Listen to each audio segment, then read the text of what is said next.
ay meron pa tayong mga lives sa ating mga kapatid. We can go back and watch it po. So ngayon po, ang ating pong ang ating pong syempre apat ay ang fruit of the Holy Spirit, which is patience. So I believe na lahat tayo dito ay hindi po mainipin. Amen? Tayo ay hindi mainipin. Sino dito ang hindi mainipin pagka nadadaan sa traffic? Eh paano pagka napakahaba ang pila sa lulo? Amen. Ayan, hindi po tayo mainipin. Praise God. Paano po kaya pag ang Lord mo ang nainip?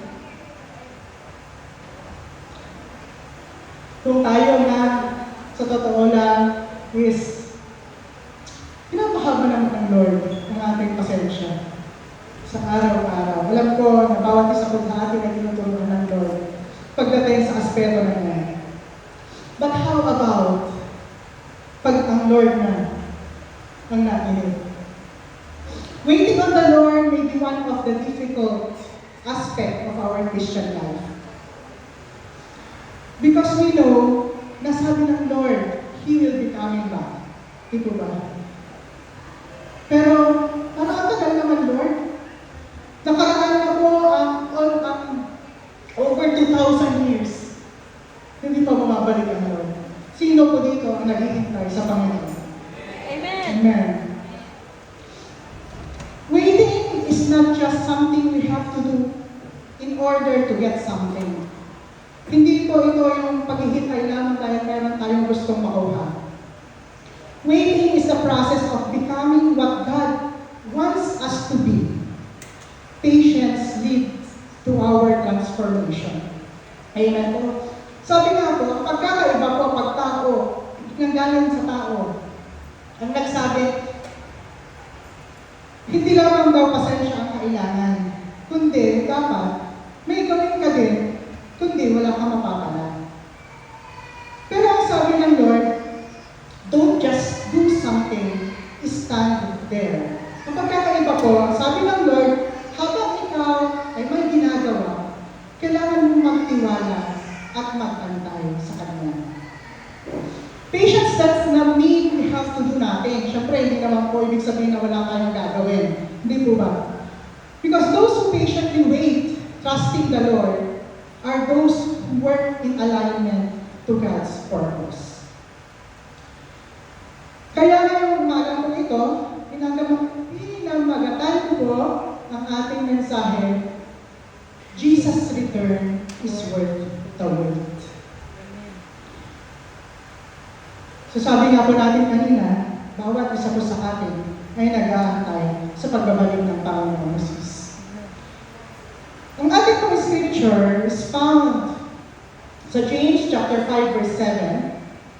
Sabi po dito, dear brothers and sisters, be patient as you wait for the Lord's return. Consider the farmers who patiently wait for the rains in the fall and in the spring. They eagerly look for the valuable harvest to ripen. Ang Lord po ang patuloy na madakila po sa pagkakabasa po ng kanyang banal na salita. So what is our motivation? Para po tayo ay maghintay sa pagbabalik po ng ating Panginoon. Ating pong himay-himayin yung verse. So what is our motivation?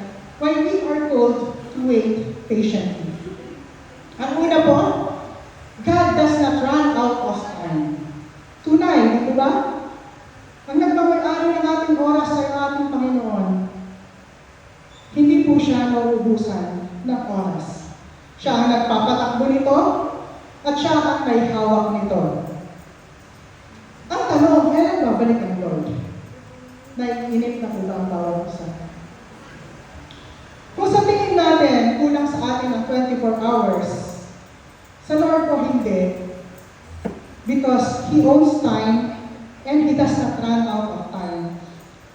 Kailangan po natin alalahanin na we are on God's timetable. Tayo po ay nabubuhay dito sa mundo sa oras po ng ating Panginoon. And number 2, God is not slow to fulfill fulfill His promise, babalik po ang Lord.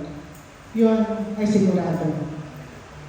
Sa lugar nila James, meron dalawa, sa verse ko kanina sinabi na there were two rainy seasons in which may fall, may ulan before ng fall, at meron din ulan sa springtime. Yung fall pa nila is between October and November, and yung spring nila is between March and April. Isa po sa nakita ko dito, nung kinount ko po, from October to April, is 7 months. Grabe po ano, because 7 is perfect number. Kaya po, naghihintay sila sa panahon ito. Yung ulan sa fall, yun ang usbong dun sa tinanim nila. And then, yung ulan naman sa spring, yun yung magpapatubo dun sa halamang itinanim nila. So, ibig sabihin po, they are not waiting for nothing. Tayo po, we are not waiting for nothing. Nandito po tayo sa mundo ito, not just to live our lives, but because we are waiting for Jesus to come. Kaso minsan, bilang tao, may mga gusto tayo. At pag gusto natin, ayaw natin na hindi natin nakukuha agad. Hindi pwedeng mamaya na. Gusto natin ay gusto natin. Remember that even our desires, even the things that we want, He will never be late. Hindi po late ang Lord, hindi din po siya nauuna. Ibig pong sabihin is, God is not slow to fulfill His promise dahil mangyayari at mangyayari yung kanyang sinabi. And nandun na po yung number 3, God's time will surely come. Tayo po ay napaka-bless. Dahil po the Lord is so much patient sa pag-aantay po sa atin. Pero sure ball mo yun ha, na darating ang Panginoon. God's time will surely come. And His timing will always be perfect. Ayan po, so, meron po akong story na i-share ko sa inyo. It's about the stone theory. Dito po ay isang example ng isang OFW. Ayan, isang Christian OFW na nagtatrabaho po, sabihin na natin dito sa UAE. Siya po ay may magandang sahod, malaki ang sahod niya. May position din siya. Kaya lang, inuubos ng kanyang trabaho ang kanyang oras. Trabaho lang siya ng trabaho. Ganun naman po dito, no? Kapag habang umakit ang iyong posisyon, sabi nga, nadadagdagan ang iyong trabaho. So, dumating siya sa time na sobrang nai-stress na siya. So, sabi niya, magod na ako, wala na akong ginawa, kundi yung araw-araw ko is trabaho, bahay. Although, meron akong pera, pero parang may kulang. So, because he is Christian and he know the Lord, siya ay nanalangin. Sabi niya, Lord, kung purpose mo po na ako pa ay mag-stay sa trabaho nito, hayaan mo po na magbigay ka po sa akin ng sign kung itutuloy ko pa ang trabaho ko. At pangalawa, Lord, kung ako ay dapat na hindi na nandito, ipaalam mo din po sa akin kung ano ang susunod mong plano para sa akin. Siyempre, the prayer of the righteous availeth much, diba? So, sinagot ng Lord ang kanyang prayer. So, dahil sinagot ng Lord, ang ginawa niya, nag-resign siya. So, kinuha niya ngayon yung gratuity niya. Tapos ngayon, ang impression sa kanya ng Lord, bumili siya ng lupa. So, eksakto, may nagbebenta ng lupa. Tapos yung lupang binebenta, sobrang kapato. Saktong-sakto yung pera niyang nakuha sa gratuity niya. So, tanong na sa Lord, Lord, ito na po ba yung second na plano mo sa akin? Na magre-resign ako, bibili ako ng lupa, bibilihin ko ba ito? Di humingi siya ulit ng prayer. Kaya sabi ng Lord sa kanya, sige, bibilihin mo. E di syempre, siya ay sumunod sa Lord. Binili niya yung lupa. So sabi niya, Lord, ano kung susunod kong gagawin? Sabi ng Lord sa kanya, isa-isahin mo, alisin ang bato na nasa iyong lupa.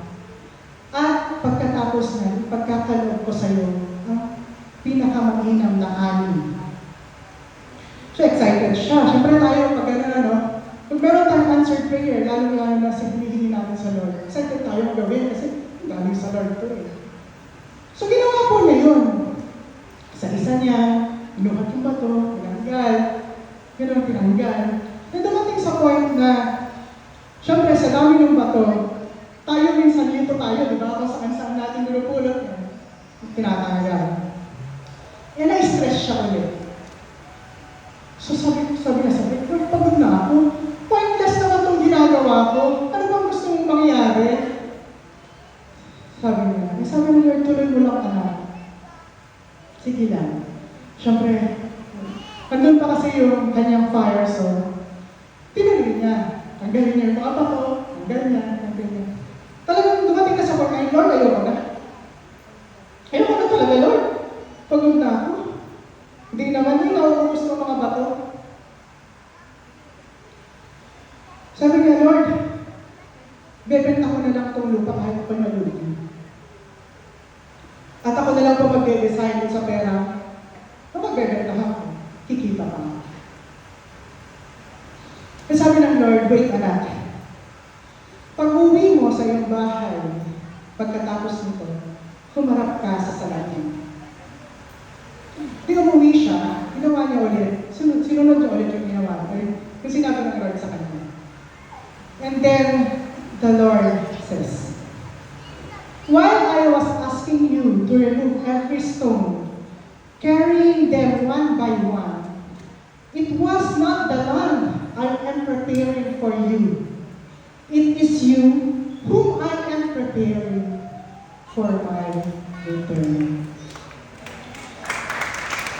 Grabe pa yung story na to habang ito po ay nang-impress sa akin ng Lord. Tunay na minsan nakakalimutan natin that the Lord will return. Kaya ngayong bagay nito, idinidiin ng Lord ang patience for a greater purpose. Hindi na lamang ito yung patience natin sa mga maliliit na bagay.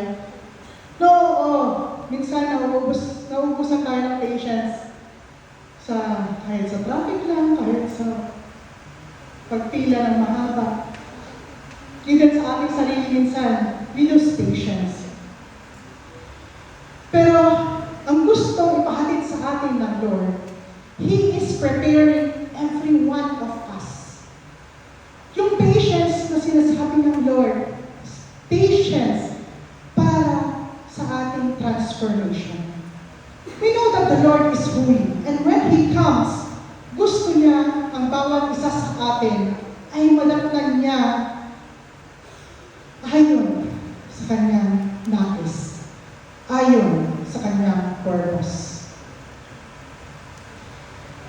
Minsan po, hindi natin maintindihan bakit napakadaming pagsubok. Kagaya nung lalaki kanina or nung OFW na Christian, bakit napakadaming bato ang pinapaalis ng Lord. Minsan natatanong na natin ng Lord, sumusunod naman ako sa iyo, Lord. Naghiling ko naman ako sa iyo. Pero parang hindi naman ako nauubusan ng sitwasyon. The Lord wants us to understand today na while you are in your waiting season and while you are doing something, He wants us to stand firm and wait patiently. Maaari po yung mga batong pinapaalis ng Lord sa iyo ngayon. Maaring mabigat, maaring magaan, maaring ito ay nagiging sagabal para makita mo yung tunay purpose ng Lord sa buhay mo. The Lord is asking us to give those stones. Nung sinasabi niya po dun sa taong yun na carry those stones, ibig kong sabihin ng Lord, give me those stones. Give me your situation. Give me the life na hindi mo mabago sa pansarili mong lakas.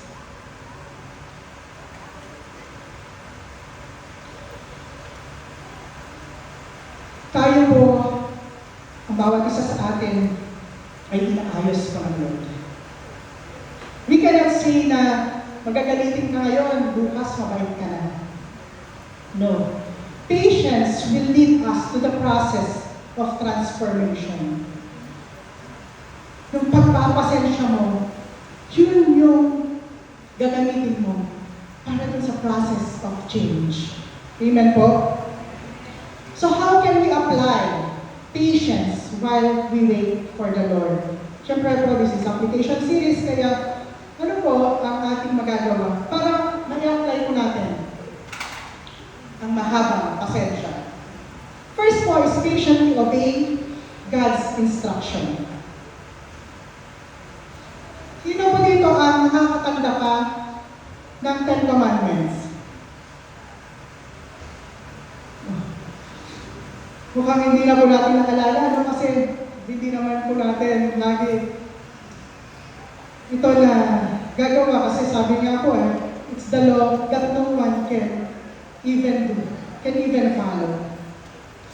Noong panahon pa ni Moises, simula pa lang binaba ng Lord yung Ten Commandments sa Mount Sinai, nawalan na po ng pasensya ang tao.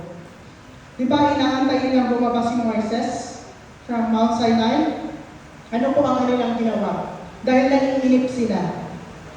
They made the golden calf, yung baka, para kanila sinamba.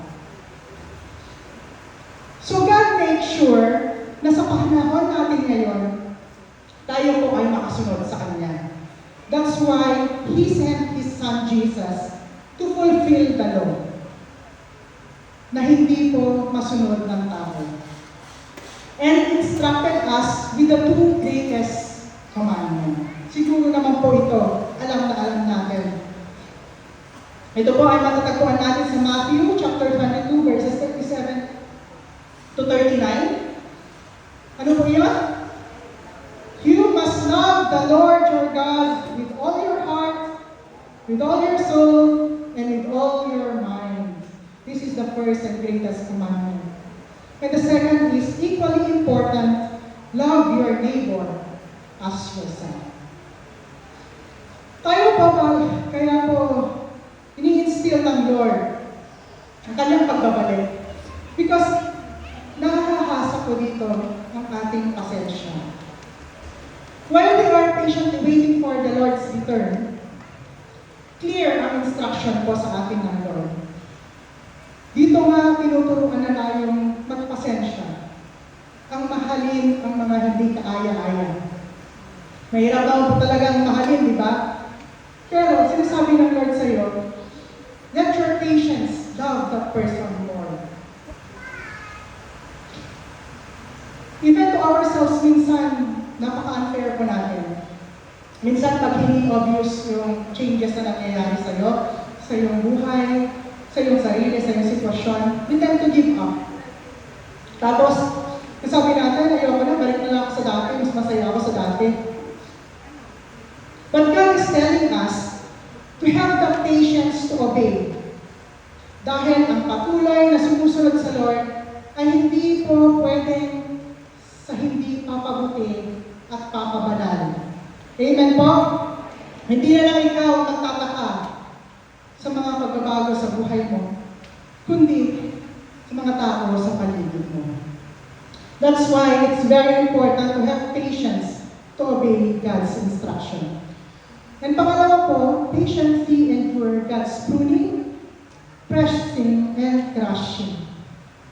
So tunay naman po, terminally pruning. Ano po ba yan? Pagtatapyas, pressing, talagang pag-press ka pa ng Lord, iaalaw niya mga problema sa'yo, iaalaw niya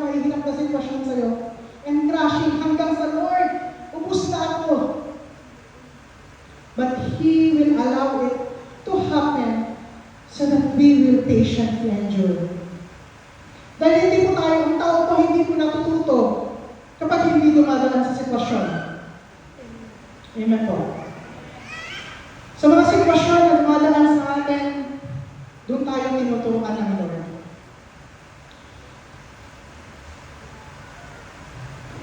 So ayan po, patiently obey God's instruction and patiently endure God's pruning, pressing, and crushing.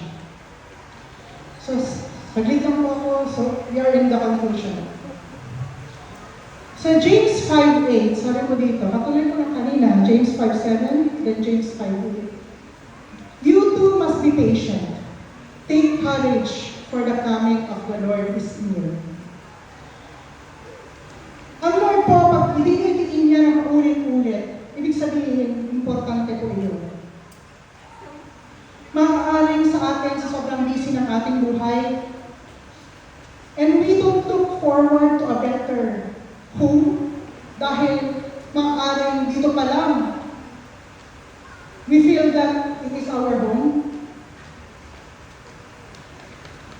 Minsan hindi dumadaan sa ating isip ang pagbabalik ng Lord.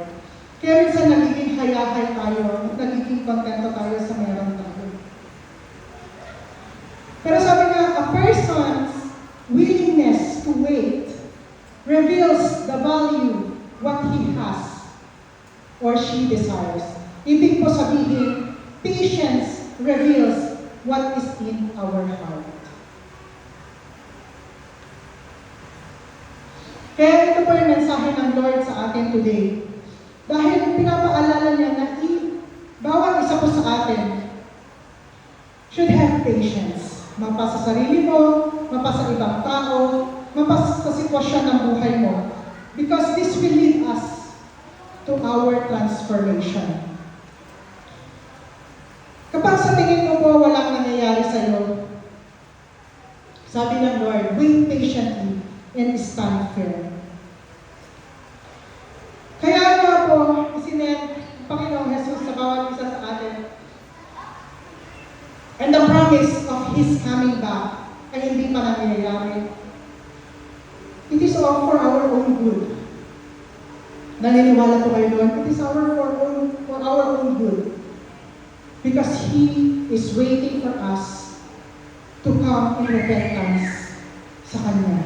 Ayaw niya ni isa sa atin, ayaw niya ni isa sa pamilya mo. Ayaw niya ni isa sa mga kaibigan mo ang maiwan. That's why hindi pa bumabalik ang Lord. And part of this, as God's instruction, na habang tayo ay naghihintay, nagpapapuro, nagpapabago sa Panginoon, He has instructed us to go and make disciples of all nations. Huwag kang makontento na habang naghihintay ka, pinapahaba mo ang pasensya mo, hindi mo natatak yung katabi mo. Hindi mo man lang nagsasabihan that God loves you. The patience that we are enduring, these situations na meron tayo, share mo. Let it be a testimony for others to know na may binabago ang Lord sa buhay mo. Meron nga bang binabago ang Lord sa kanyang buhay? Amen! Amen! Naniniwala po kayo doon na araw-araw may binabago ang Lord sa bawat isa. Amen! And this is because He wants us na kasama po ng Lord sa kanyang pagbabalik. Walang may gustong maiwan, wala dito maiiwan. Because all of us are patiently waiting for the Lord to come. And as we are patiently waiting, we are allowing the Lord to change us day by day for His glory. Amen po? Sige po lang assistant.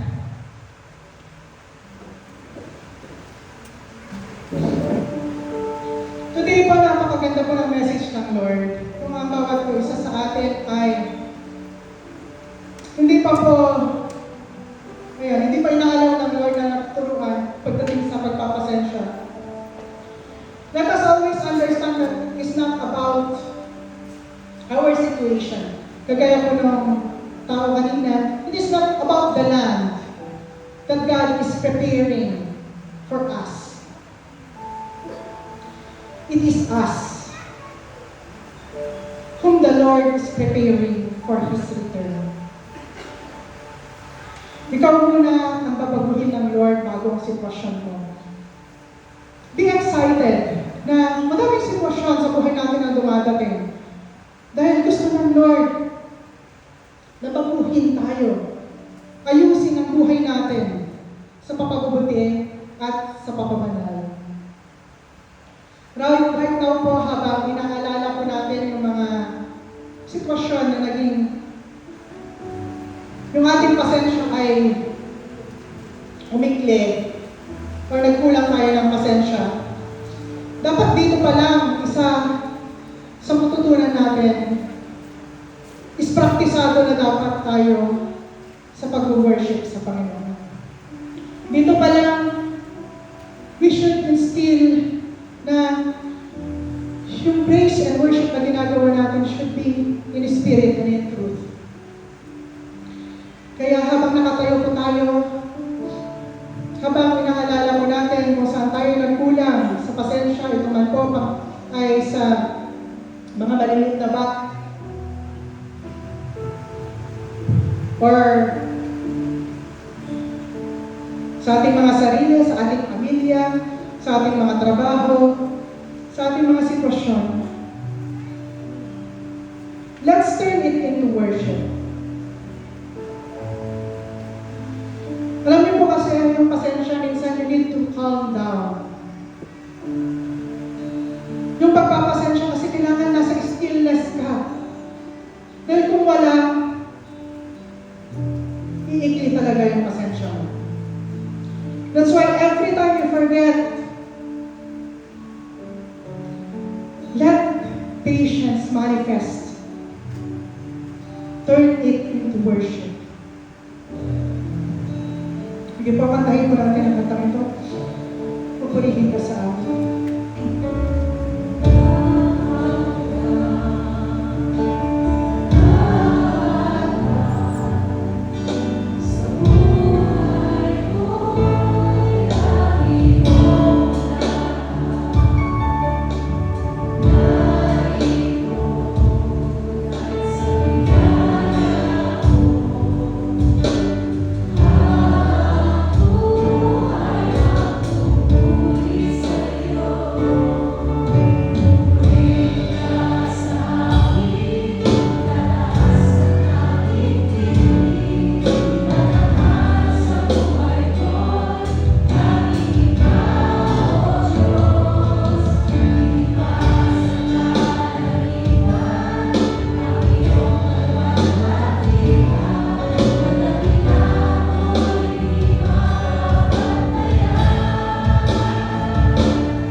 Lord, maraming salamat dahil sobra, Lord, ang biyaya mo.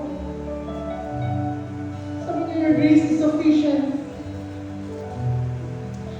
Pero Lord, habang ini-instill mo sa bawat isa sa amin, yung patience na meron ka, na habang Lord, kinakausap kami ngayon ng banal na Espiritu pagdating sa aming patience, Lord, kaya mo na makita namin the beauty of what you are doing in our lives. Lord, hayaan mo na yung pasensya mo yan, Panginoon, sa lahat at sa maraming bagay, sa sitwasyon ng aming buhay. We'll turn it for good, O God. Para po, ang bawat isa sa amin will allow the Holy Spirit to rebuke us, to guide us, to correct us. Dahil ang gusto mo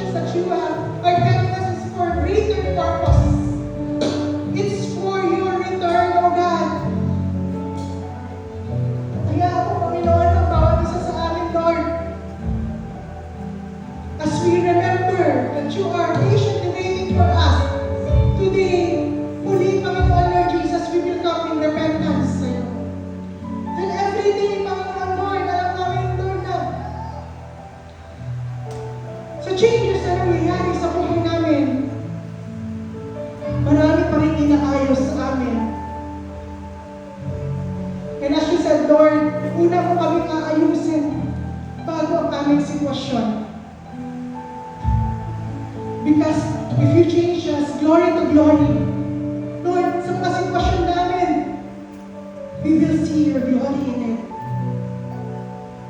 Kaya Lord, bawat isa po sa amin ngayon, Lord, kami muli ay tutulog sa iyong harapan, Panginoon. We will come in true repentance. Yung true repentance, Panginoon, Lord, na bibigay namin, Panginoon, Lord, ang laman ng aming puso, ang laman ng aming isip, ano pa man ang hindi nakaka-align sa iyo. Lord, coming in true repentance. Yung paglabas po namin dito, Panginoon, hindi kami mag-180 degrees muli at babalik ulit doon. Kundi, Lord, sa paglapit namin sa iyo ngayong umagang ito, as we remember those days, Panginoon, na nandiyan ka lagi sa amin, waiting for us patiently. Lord, kami naman yung maghihintay sa iyo. Kami naman yung aalalahanan namin na may Diyos na naghihintay sa amin. Na may Diyos na napakabanal na ang gusto naman sa amin ay makasama niya. Eh Lord, habang ang aking mga kapatid ay nakapikit, sama-sama po tayo humingi ng kapatawaran. Sama-sama po natin itulog ang ating mga isipan, ng ating puso, ang ating buhay, and allow the Lord to change us. Sige mga kapatid, sundan mo ko sa panalangin ito. Abba Father,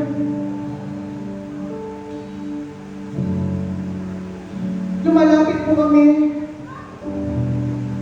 ng may magpapakumbaba. Thank you for sending your Son Jesus. And again, you are sending Him back for us. Muli, humihingi kami ng kapatawaran sa lahat ng aming mga nagawa na hindi align sa purpose mo sa buhay namin.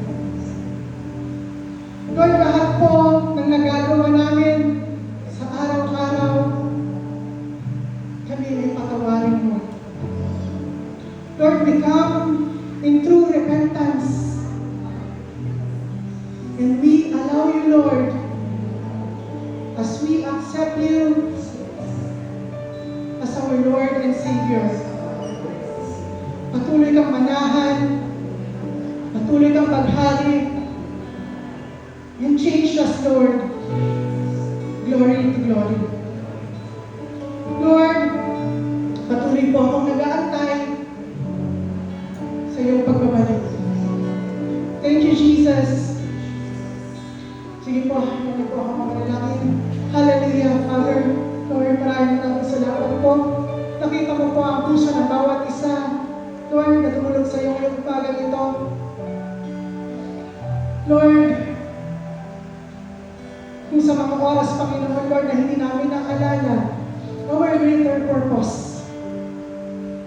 You are changing us day by day, Lord, for others to see your glory in us. At sa pagdating po ng panahon, Panginoon, bawat isa po sa amin, even our families, our friends, our loved ones, even the strangers that we will meet daily, Panginoon, ay makakasama mo sa iyong pagbabalik.